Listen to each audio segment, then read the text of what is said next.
asset will work out with BPD, but if they're interested in exploring it, I think it's reasonable to discuss it. And if we can provide that asset to BPD and that asset can save one of our deputies, or they can use that asset while they're stabilizing our calls that we can't respond to, it would make sense to work with that law enforcement agency. That's my opinion. We were put in a position that we are in now. We didn't ask for it. It happened, and we're trying to deal with it. And I still think the best use of that dog, if we need that, we can always call Josephine County, and they can come over with the dog. But we can call BPD and they're 30 minutes away. What's the normal process when a dog is taken out? I know that this has happened before. What do we usually do? What has happened when a dog's been taken out of service before? I don't know that answer. What do you mean? You mean generally, or? I mean, generally, in this case, we had a layoff.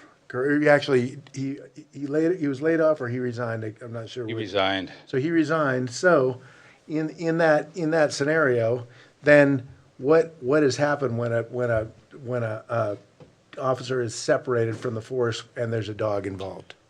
Well, normally we would probably try to rehome the dog with one of our own, and we don't have anybody that can do that. Okay, so the closest scenario would then be trying to rehome it in the county. I don't agree with that. Oh, this is where that's who paid for the dog.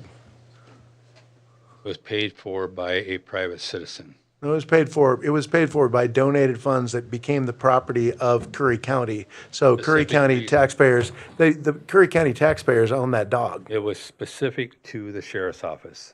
Okay, Curry County taxpayers own that dog. The assets of the sheriff's office still belong to the county as well. But not the BOC. Yes, they do. Absolutely, they do.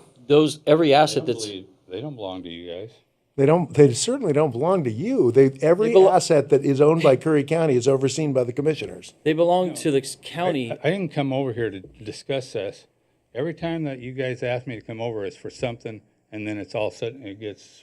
Well, we're talking about the canine car. Canine That's car. what we're talking about. We're talking about the canine car. You're not talking about the car. You're talking about the dog. Right. Talk about the car. Well, we're talking about the canine car, and BPD has showed an interest in the car. That's what we're talking about. So we're talking about that We car. have 3 cars. Sell them one, sell Josephine County one, and we have a spare. Well, I'm not comfortable with the price that was agreed on with the sale of this car. well, and I want to talk about that. I want to talk about what you just said. Is we have 3 cars, right? 3 cars that are Okay. sitting out there that are 3 canine cars. yes. Okay. So, we have 1 canine car in service, 3 canine cars sitting at the yard. Yes. Okay. So, keeping the canine assets in Curry County are a force multiplier to law enforcement, whatever agency has them, whether it's BPD, Gold Beach, or Port Orford. The more dogs we have in this county, the safer our guys are. That's the bottom line. Because mutual aid, we all work together. Now, when it comes to the cars, you had made a comment on Monday that you never see a time that we would have more canines. Not with this district that you guys wanted to talk about. I didn't add that into it because we just didn't have the funds to do that. Well, and the canine funds are donated money, and there's plenty of people in the county that are going to donate money to get more dogs.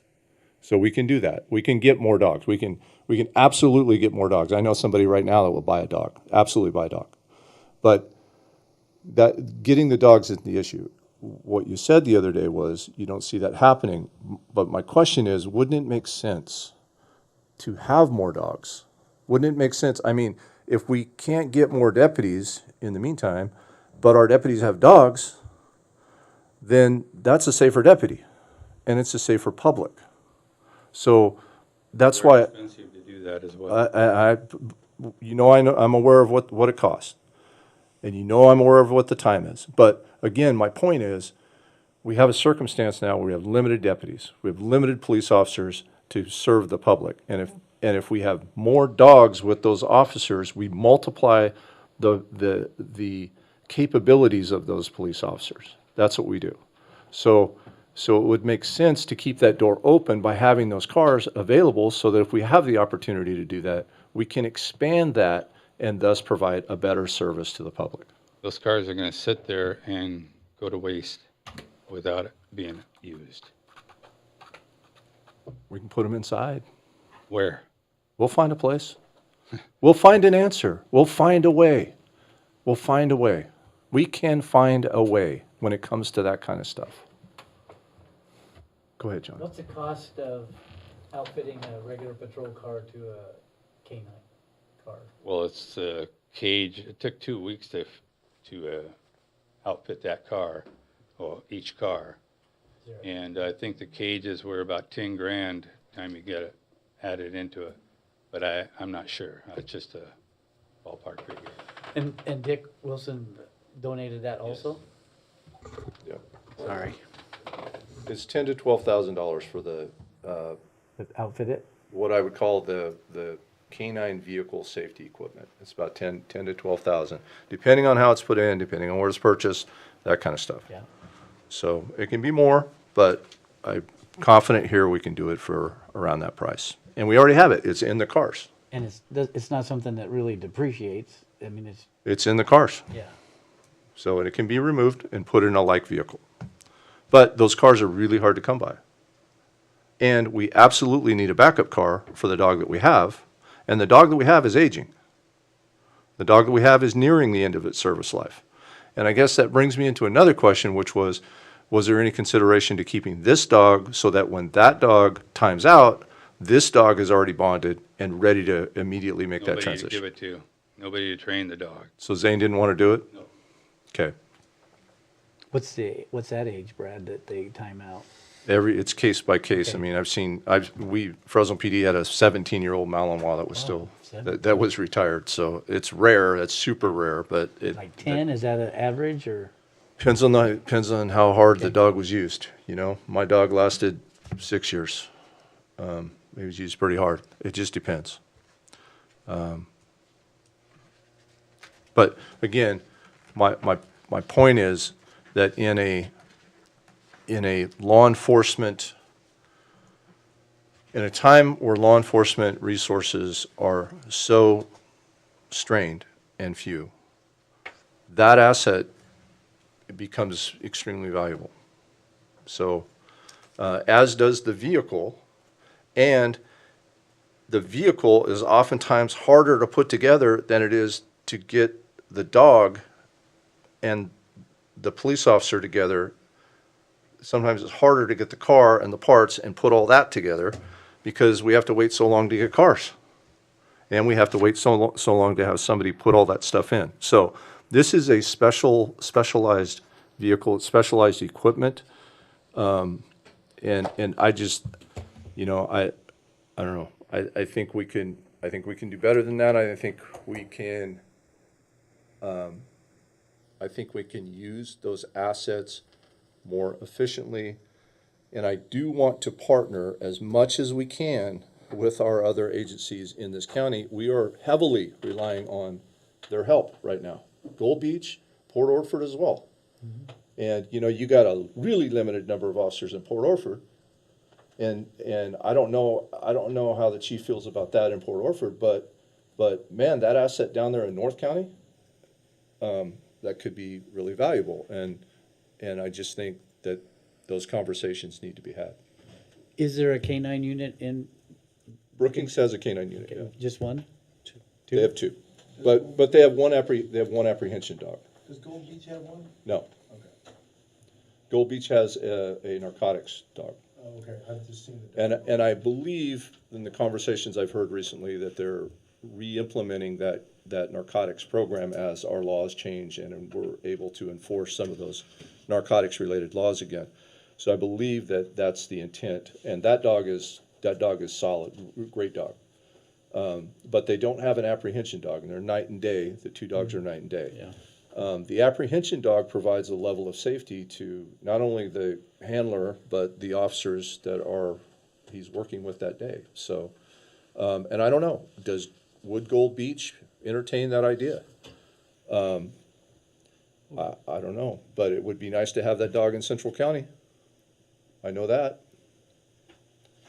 And have those animals training together and have those handlers training together and bring these agencies together so that we can work more efficiently and provide a higher level of service, because what Lieutenant Crone said, this isn't working and it puts the community at risk.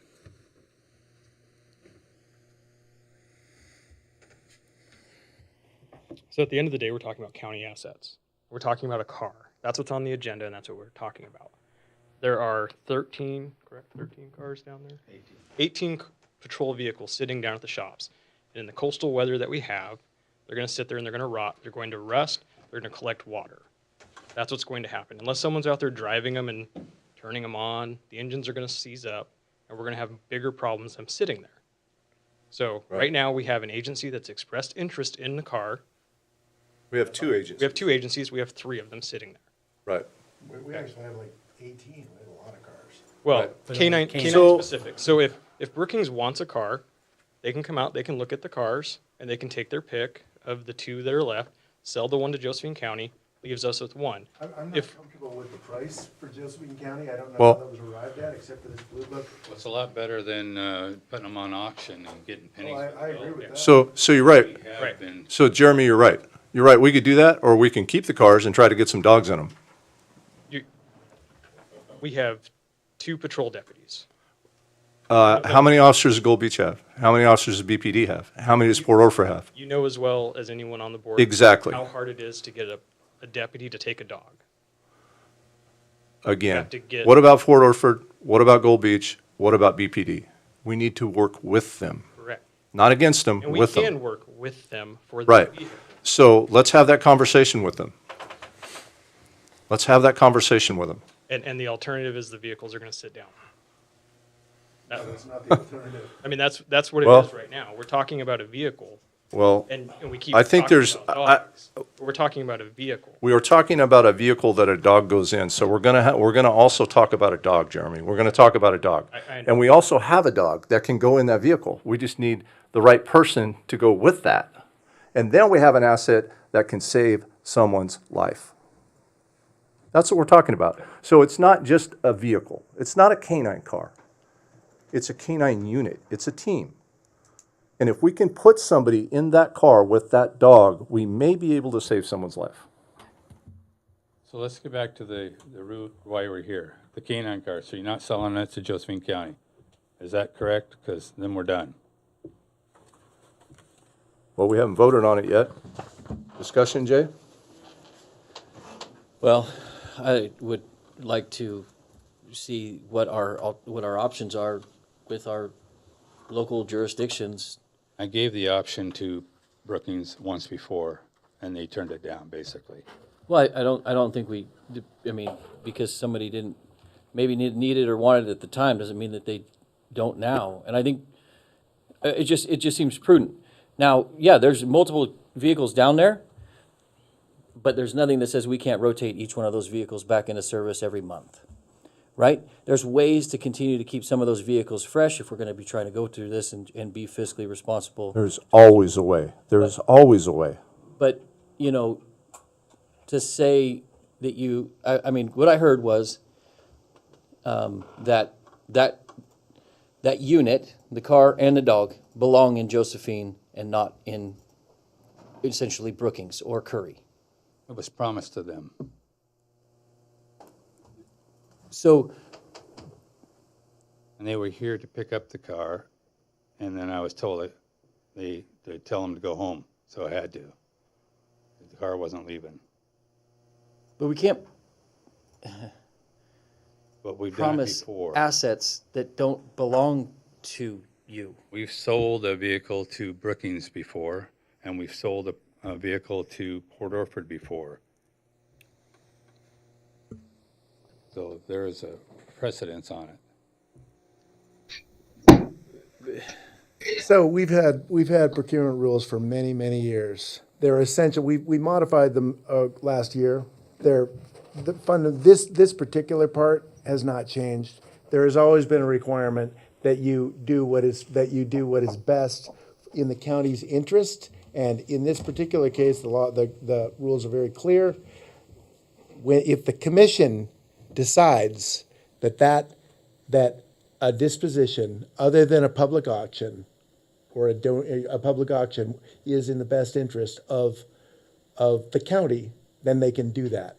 Now, anything other than that would have that, knowing past commissions, they didn't formally delegate that authority. So unless they did, that was done in error. Now, I'm not here, I think I said, I'm not here to continue to do things wrong.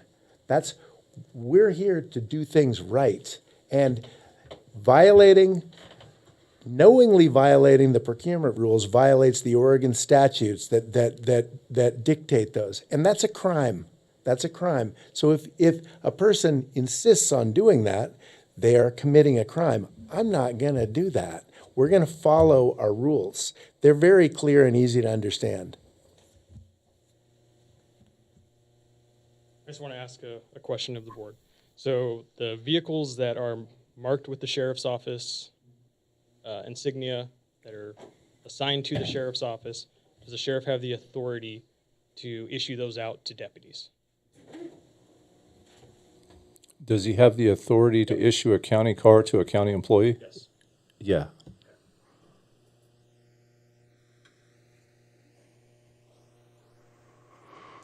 So under ORS 279A.280, there are disposition of surplus property laws that we do have to follow by the state of Oregon as well. And what Ted said is correct, just so we know that we're covering our bases in regard to disposal. Doesn't have anything to do with your decision, but we do have to follow those ORSs in addition to the state or the county policies. Essentially, the problem here is that the county you are attempting to bind the county to a promise that you made that you did not have the power to make. Therefore, that's the question before the board at this time.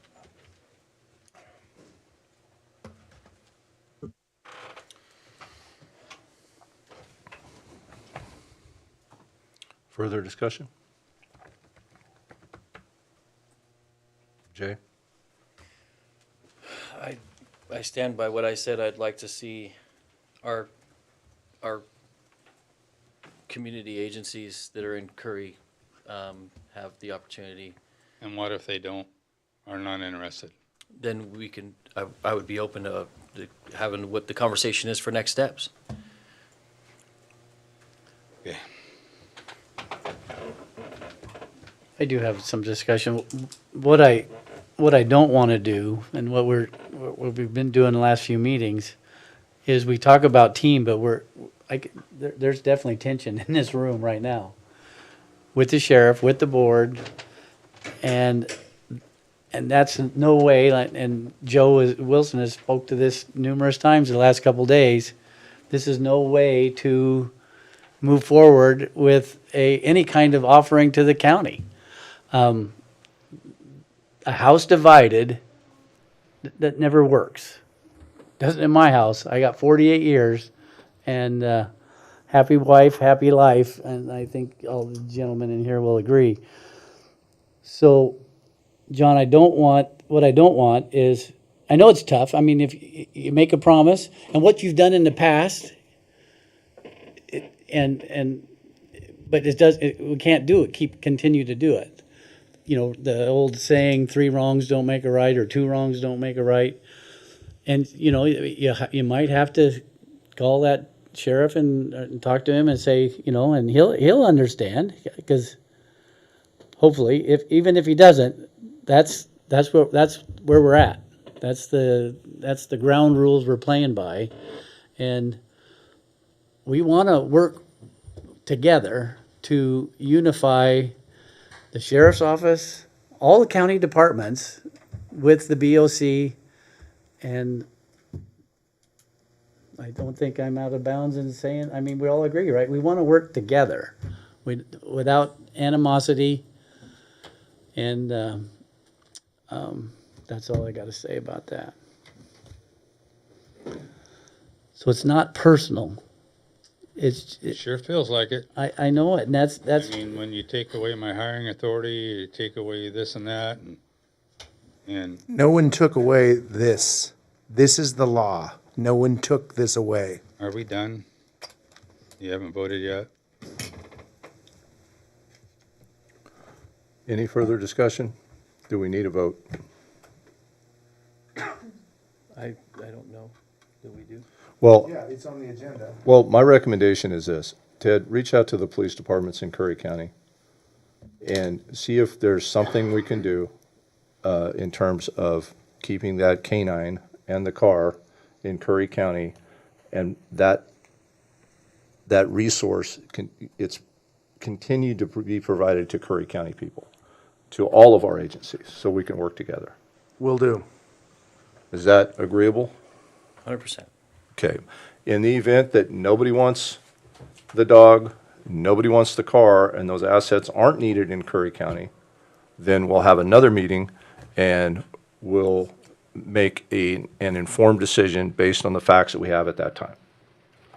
one question, Brad, you were a canine guy, so this canine that we've had in Curry County, and it's now in Josephine County. Yeah. That, it doesn't mess with their doggy psyche, or, I mean. So if I understand your question, can the dog go to another handler? Yeah. Yeah, absolutely, the dog Okay. can go to another handler. There are a lot of variables, it's always case by case. Yeah. I don't know this specific dog, I've never worked around this specific dog, I don't know how social this dog is. I heard the dog's social, I don't know. Any training issue can be worked out through good training. Okay. And if the dog's back with its original person that trained it, then I'm confident those issues are being worked out, so that makes the transition to another handler very easy. It's common in the canine world for a guy to work a dog for 3 or 4 years, promotes or moves to another unit or gets injured or whatever it is, and then that dog still has service life, so it's an asset. Goes to somebody It goes else. to somebody else. They bond, they train, and the dog is deployed. And I can tell you that for the agencies in this county, if they have somebody that that's a good fit with, and we can come up with an agreement with that county to provide a canine service as when we need it, when this county needs it, especially with the aging canine that we have, I'm sure we can find donation money for that agency to send their handler to training. I'm sure we can do that. Or we have people, I know BPD, they've got a great dog right now, and they're doing their weekly, monthly training regularly. That agency can incorporate that into there. But that force multiplier, in my opinion, should remain in this county, available to the people of this county and the officers that are working in this county, because that dog will save a life. That would be my recommendation. So to answer your question, we're not gonna make a decision. Okay. So if there's no further discussion on this, then I'll conclude this meeting, and the time is 4:23.